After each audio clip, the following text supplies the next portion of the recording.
Hi, this is Jim from Vought Visuals. I'm here with Susan Hwang from Bushwick Book Club, and we're here to talk about this amazing organization, this event, how long has it been going on now? Since 2009. 2009. You do the math. Yeah, exactly. I know, it's quite a long time. And I have a couple of questions here which I've written down, so it's going to sound a little forced, but it's still good questions. Yeah. So, question number one.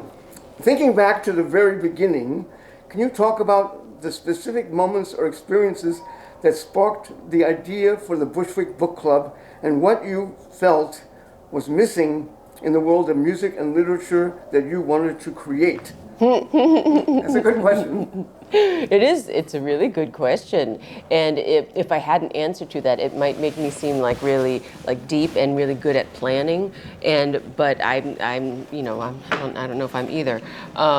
So it started in 2009 because I was working at Goodbye Blue Monday, which was which was a venue in Bushwick that started by Steve Trimboli. And Steve Trimboli, he passed a couple of years ago. He was a great artist and a great creator in so many different ways. He was a writer who was a Vonnegut fan. He was a collector of art and vintage things, comic books, just pretty much everything you could name. He had a million of them in this storage area, this space in Bushwick, which he turned into this venue that also sold a lot of these vintage things. He was also he created Scrap Bar, which was a bar in the village. It came about when MTV was in its heyday, when MTV was first coming about, and so was first on the scene, and so a lot of people know Steve Trimboli from his more hair metal look, and Scrap Bar. He also made things from other materials like metal, and in his last years he was making these sculptures out of bits of car parts, lights that he found on the streets of Detroit, and he would fashion them as night lights and lanterns, he called them crash lights. Anyway, I could go on and on about Steve, but he had this great space where he allowed you to do almost anything, and that was really in the spirit of the old East Village. And when David Amram came there and visited, because his son Adam and his daughter Alana, they were both working or hung out at Goodbye Blue Monday, and that's how I got to know those folks. And when David Amram came and visited and also played there, that was one of the first things he said. He's like, wow, this place has the spirit of the old East Village. It's still right here. And so in that spirit, I had an idea for this kind of event, this themed event, and I asked Steve, could we do a book-themed musical event here? And he's like, yeah, sure. I'm like, okay, cool. And so then I just talked to all the songwriter friends that I knew, and those musician and songwriter friends came from all different kinds of worlds.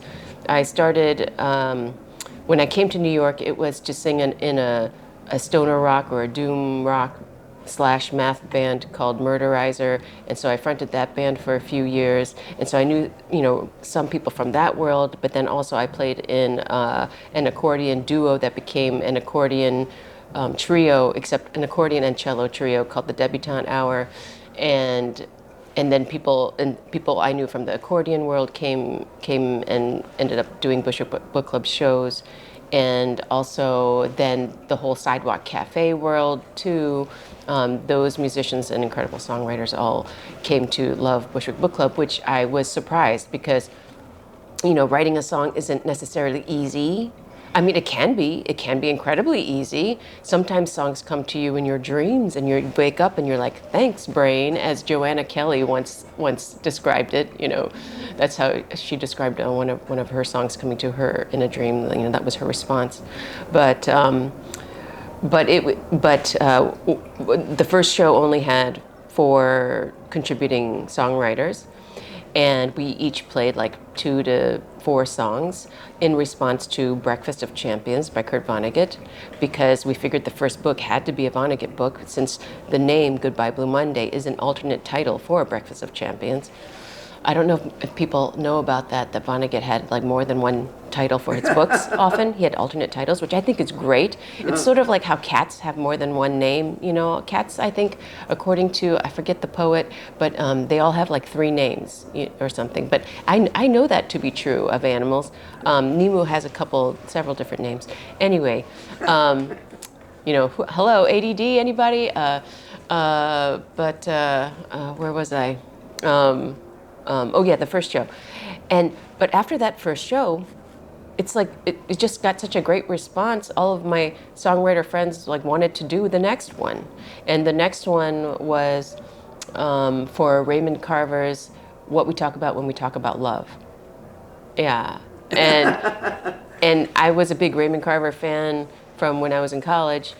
And so like that was a great show. Then we had like double, triple the amount of songwriters in that show. Nice. Yeah. So let's ask the next question. All right. Sorry, that was a long answer that didn't actually answer your question. Right. That's Sorry. okay.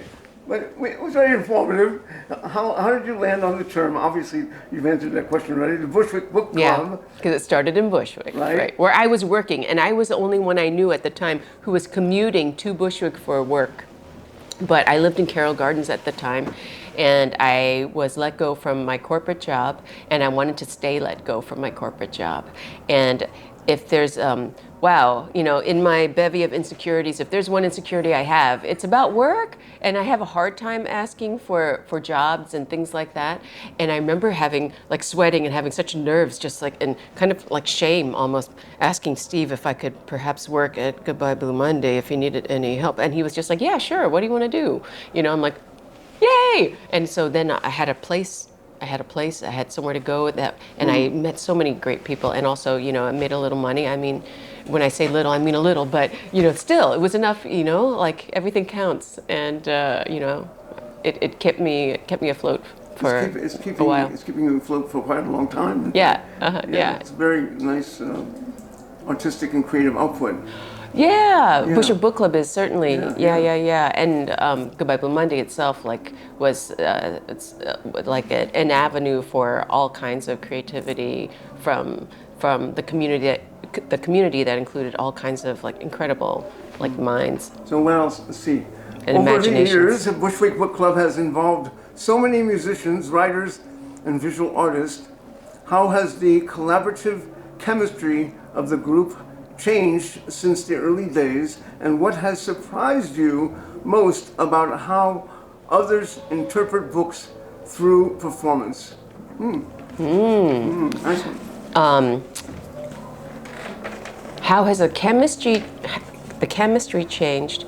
In a way, it hasn't really changed, because it's always, you know, anyone who is intrigued and excited by the idea of creating something in response to something that they've read, and sharing it with people who have done the same thing, and an audience of readers and sometimes writers.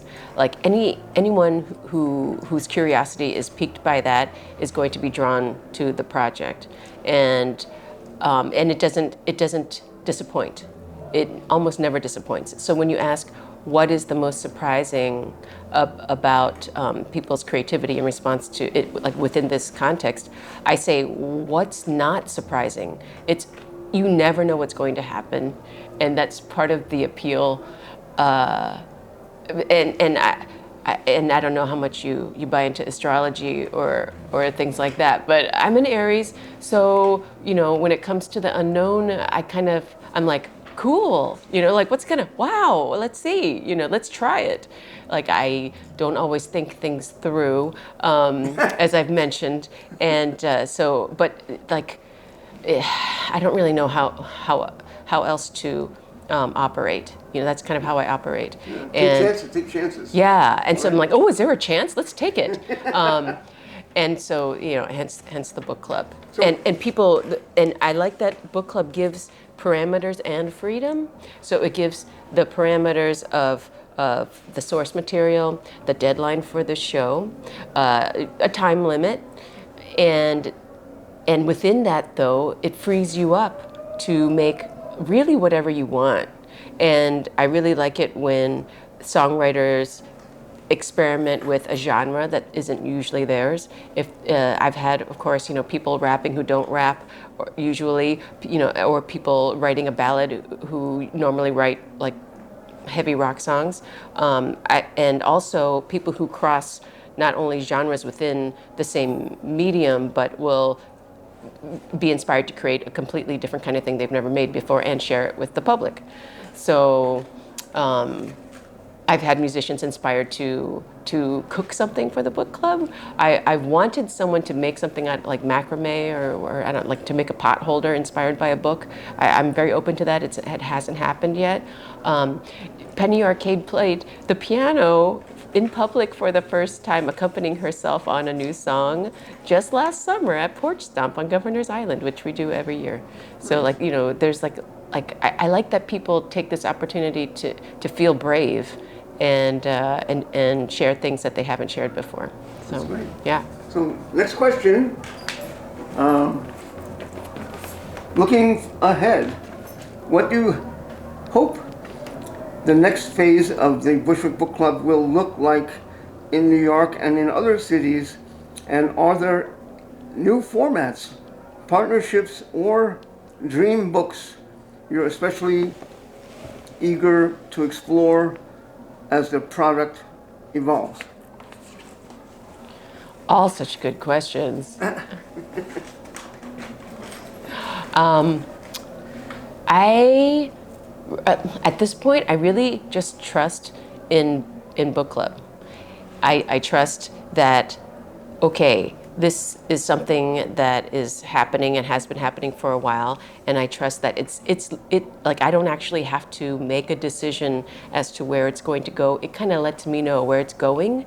So I kind of like that about Bushwick Book Club. And so I know that it'll keep transforming and evolving as we go. I don't know exactly where it will go, but of course I do have like certain places, certain things in mind that I haven't done before with Bushwick Book Club that I'm curious to do. And so one of them includes a show that is mostly food-based and food-focused. So instead of a show where you have like 12 different songwriters presenting new songs, this would be multiple chefs contributing either a course or a dish within a course, all in response to, I'm hoping, the same book.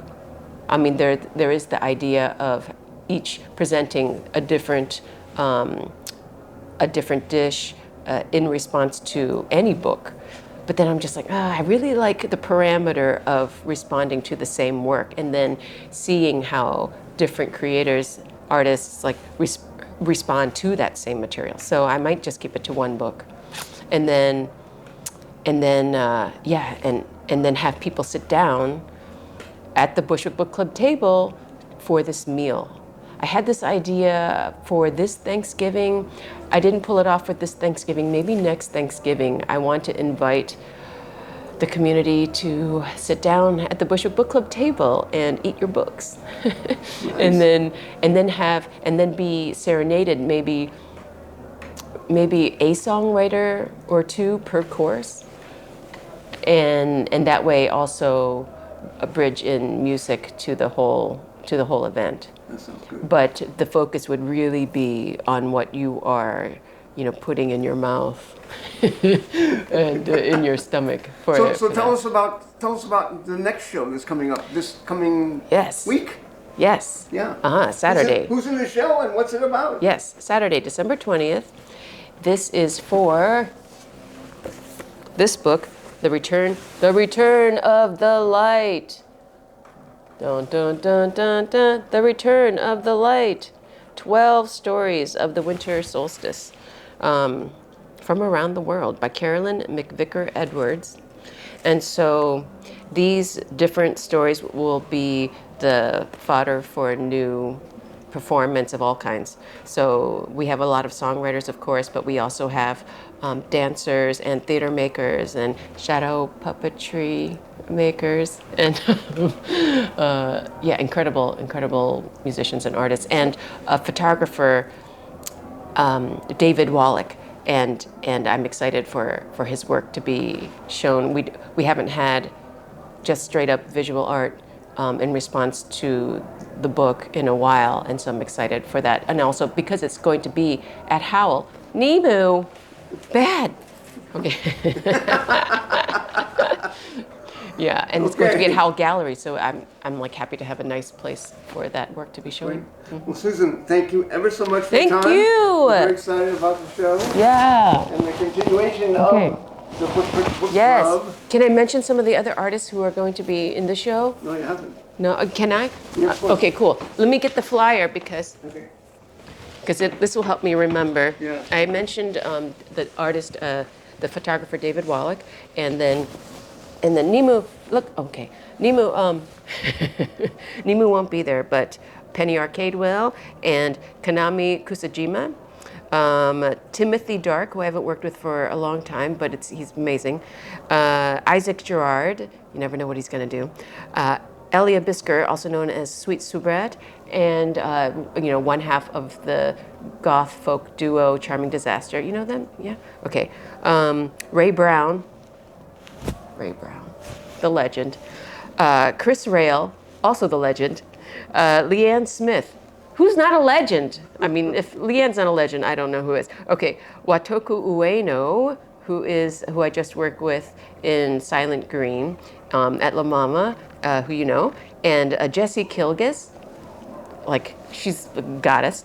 Heather Latier, speaking of goddess, Charlie Nealand, he's like, I was reading a description he had recently of like a little like description in his profile, and it said music maker and mystery or something. I'm like, yeah, that's Charlie, specializing in mystery. Patrick Redmond, who's new and who I don't know yet, and I'm very excited to meet. And I love it when people who haven't done Bushwick Book Club ever, come and do Bushwick Book Club.